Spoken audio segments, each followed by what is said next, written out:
You're trying to make a thumbnail for this new YouTube video that you spent hours working on. You go to look at the YouTube trending tab for examples, but you realize that all of the videos have the creator's face taking up a big chunk of the image. You start panicking. You want to make a great thumbnail that gets views so that your hard work doesn't go to waste, but you don't want to use your face. Maybe you don't have good camera quality or lighting to make the picture look good. Maybe you don't want to show your face, or maybe there's a completely different reason. It doesn't matter, and you don't need to fear, because in this video I'm going to walk you through how you can make an incredible thumbnail without using your own face. So even if you don't mind using your face in your thumbnails, you should still stick around, because there are a bunch of tips that I'm going to share in this video that anyone can use. If you haven't seen my videos before, hey, my name is Sean, and I'm a thumbnail designer that specializes in making thumbnails that get views, and I use this channel to help share info with you so that you can get the views your channel deserves. So subscribe if you want to learn more. Now, the first way to make a thumbnail without your face is by using someone else's face. This is likely the most obvious solution you would go for, but it's still important to do it right. The main reason why faces are so important for thumbnails is because they convey emotion, something that is very hard to do with anything but a face. I explain more about this in my video about the emotion principle, which you can get by clicking the first link in the description. You'll be brought to a page where you can enter your email so that I can send those videos to you along with some other messages giving you my insider tips and advice. You can learn more in depth about why faces are important there, but that's not essential for today's video. Now we need to get the actual people to put in our thumbnails, and since we're not using ourselves, we'll go onto Google. Your first thought when I said other people's faces was probably to just get some free stock images. While this might sound like a good idea, if you actually grab the image and put it in your thumbnail, you'll notice that it looks very clearly fake. This is because stock images are taken with the best lighting possible and look a bit too clean and perfect for them to be a reaction to what's going on in your videos. You can still use a stock photo for your thumbnails, but 90% of the time I find that they don't look all that great. What we can instead use are regular photos of people or celebrities. You can try to use a celebrity that your audience will recognize and put their name in the search bar, followed by shocked, sad, angry, or whatever other emotion you want. Scroll through the images.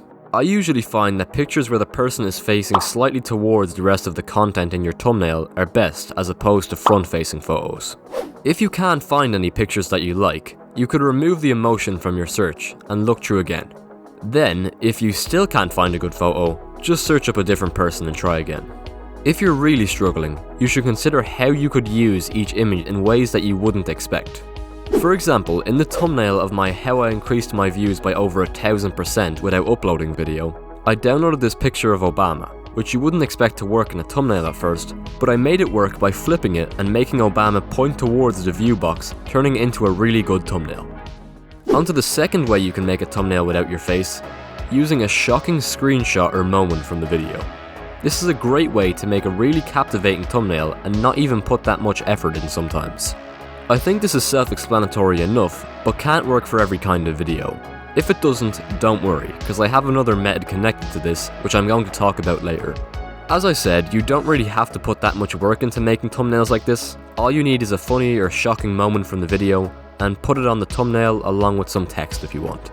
You could really put some effort into this thumbnail by creating a crazy moment yourself, similar to what Trend Central does. You obviously want the thumbnail to be at least somewhat similar to something that happens in the video, because otherwise you'd be lying, and even though that might get you some views, it won't build you a loyal following that will support you. So tread carefully when you're making clickbait thumbnails, so that you aren't just making stuff up. Actually making these kinds of thumbnails is pretty complicated, so I won't be going into detail in this video, but it's a lot of work to make the moments actually look real. Usually you might see an existing picture that's either from the video or similar to what happens in the video.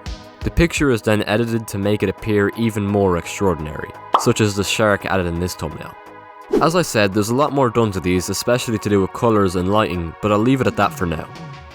And the third way to make thumbnails without using your face, which is kind of an extension of the last point, is the big text thumbnail. If you don't already know, thumbnail templates are the basic design layouts I noted which most thumbnails follow to decide where to put different elements of the image. You can guess what this thumbnail template involves by the name alone, but the basic idea is to have a large text spanning across the thumbnail. This is usually done in videos about music, film, or video games with a picture in the background related to whatever is being discussed. The great thing is that you don't need to have a shocking moment for this to work. You can just use an album cover or something else to do with the video. I wouldn't recommend adding much more than the picture and the text to this thumbnail, because the reason it works is because it's so simple. So that's it for today's video. Click the first link in the description if you're ready to learn more about making great thumbnails. Subscribe, and look forward to the next video.